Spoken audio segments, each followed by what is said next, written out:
Chapter 45. The Bengali Joy-Permeated Mother.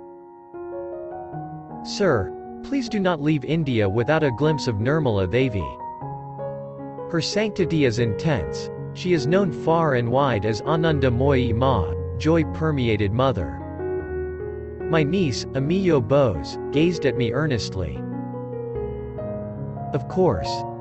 I want very much to see the woman saint. I added, I have read of her advanced state of God realization. A little article about her appeared years ago in East West. I have met her, Amiyo went on. She recently visited my own little town of Jamshedpur. At the entreaty of a disciple, Ananda Moyi Ma went to the home of a dying man. She stood by his bedside. As her hand touched his forehead, his death rattle ceased. The disease vanished at once. To the man's glad astonishment, he was well. A few days later I heard that the blissful mother was staying at the home of a disciple in the Bhawanipur section of Calcutta. Mr. Wright and I set out immediately from my father's Calcutta home.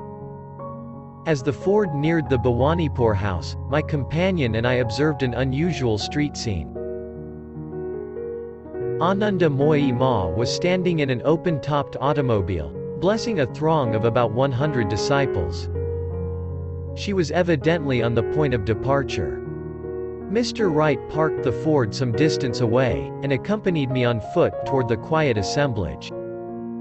The woman saint glanced in our direction. She alit from her car and walked toward us.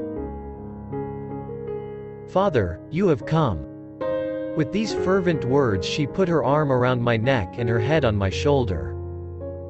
Mr. Wright, to whom I had just remarked that I did not know the saint, was hugely enjoying this extraordinary demonstration of welcome. The eyes of the 100 chelas were also fixed with some surprise on the affectionate tableau. I had instantly seen that the saint was in a high state of samadhi. Utterly oblivious to her outward garb as a woman, she knew herself as the changeless soul. From that plane she was joyously greeting another devotee of God. She led me by the hand into her automobile.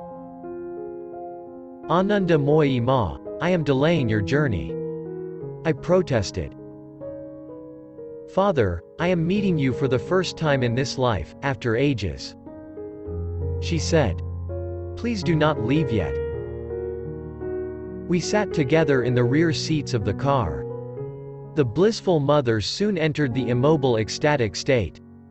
Her beautiful eyes glanced heavenward and, half opened, became stilled, gazing into the near-far inner Elysium. The disciples chanted gently, "Victory to Mother Divine." I had found many men of God realization in India, but never before had I met such an exalted woman saint. Her gentle face was burnished with the ineffable joy that had given her the name of Blissful Mother. Long black tresses lay loosely behind her unveiled head. A red dot of sandalwood paste on her forehead symbolized the spiritual eye, ever open within her. Tiny face, tiny hands, tiny feet, a contrast to her spiritual magnitude. I put some questions to a nearby woman chela while Ananda Moyi Ma remained entranced. The blissful mother travels widely in India. In many parts she has hundreds of disciples, the chela told me. Her courageous efforts have brought about many desirable social reforms. Although a Brahmin, the saint recognizes no caste distinctions. A group of us always travel with her, looking after her comforts. We have to mother her, she takes no notice of her body. If no one gave her food, she would not eat, or make any inquiries. Even when meals are placed before her, she does not touch them. To prevent her disappearance from this world, we disciples feed her with our own hands. For days together she often stays in the divine trance, scarcely breathing, her eyes unwinking. One of her chief disciples is her husband. Many years ago, soon after their marriage, he took the vow of silence. The chela pointed to a broad-shouldered, fine-featured man with long hair and hoary beard. He was standing quietly in the midst of the gathering, his hands folded in a disciple's reverential attitude. Refreshed by her dip in the infinite, Ananda Moyi Ma was now focusing her consciousness on the material world. "Father, please tell me where you stay." Her voice was clear and melodious. "At present, in Calcutta or Ranchi, but soon I shall be returning to America." "America?" "Yes. An Indian woman saint would be sincerely appreciated there by spiritual seekers. Would you like to go?" "If Father can take me, I will go." This reply caused her nearby disciples to start in alarm. 20 or more of us always travel with the blissful mother, one of them told me firmly. We could not live without her. Wherever she goes, we must go. Reluctantly I abandoned the plan, as possessing an impractical feature of spontaneous enlargement. "Please come at least to Ranchi, with your disciples," I said on taking leave of the saint. "As a divine child yourself, you will enjoy the little ones in my school. Whenever Father takes me, I will gladly go." A short time later the Ranchi Vidyalaya was in gala array for the saint's promised visit. The youngsters looked forward to any day of festivity, no lessons, hours of music, and a feast for the climax. Victory! Ananda Moyi Ma, Ki Jai! This reiterated chant from scores of enthusiastic little throats greeted the saint's party as it entered the school gates. Showers of marigolds, tinkle of cymbals, lusty blowing of conch shells and beat of the mridanga drum. The blissful mother wandered smilingly over the sunny Vidyalaya grounds, ever carrying within her the portable paradise. "It is beautiful here," Ananda Moyi Ma said graciously as I led her into the main building. She seated herself with a childlike smile by my side. The closest of dear friends, she made one feel. Yet an aura of remoteness was ever around her, the paradoxical isolation of omnipresence. "Please tell me something of your life." "Father knows all about it. Why repeat it?" She evidently felt that the factual history of one short incarnation was beneath notice. I laughed, gently repeating my question. "Father, there is little to tell." She spread her graceful hands in a deprecatory gesture. "My consciousness has never associated itself with this temporary body. Before I came on this earth, Father, I was the same. As a little girl, I was the same. I grew into womanhood, but still, I was the same. When the family in which I had been born made arrangements to have this body married, I was the same. And when, passion-drunk, my husband came to me and murmured endearing words, lightly touching my body, he received a violent shock, as if struck by lightning, for even then, I was the same. My husband knelt before me, folded his hands, and implored my pardon. 'Mother,' he said, 'because I have desecrated your bodily temple by touching it with the thought of lust, not knowing that within it dwelt not my wife but the Divine Mother, I take this solemn vow.